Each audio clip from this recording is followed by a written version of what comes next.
Des vagues de forte chaleur qui ont aussi des conséquences sur le bon fonctionnement de nos centrales nucléaires et sur leur impact environnemental.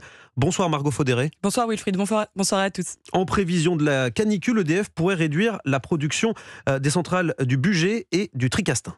Oui, et pour comprendre pourquoi EDF envisage de telles limitations, il faut revenir au fonctionnement d'une centrale nucléaire. Pour se refroidir, les centrales prélèvent de l'eau dans les fleuves et mers à proximité desquels elles sont installées, avant de la rejeter, plus chaude forcément, dans son milieu d'origine. Or, la température de l'eau rejetée ne doit pas dépasser une certaine limite pour des questions de protection environnementale. C'est toute la complexité de maintenir un tel équilibre pendant une canicule. Jacques Percebois est spécialiste des questions énergétiques.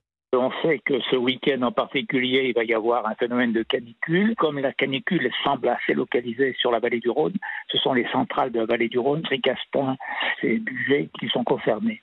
Pas de panique pour autant, on ne va pas manquer d'électricité. Les pertes liées à ces potentielles limitations ne représentent en moyenne que 0,3% de la production nucléaire annuelle. En tout cas, une chose est sûre, c'est que ces mesures sont appelées à se multiplier dans les prochaines années avec le réchauffement climatique. L'été dernier déjà, des réductions de production avaient été appliquées dans plusieurs centrales. Margot Faudéré du service économie d'Europe.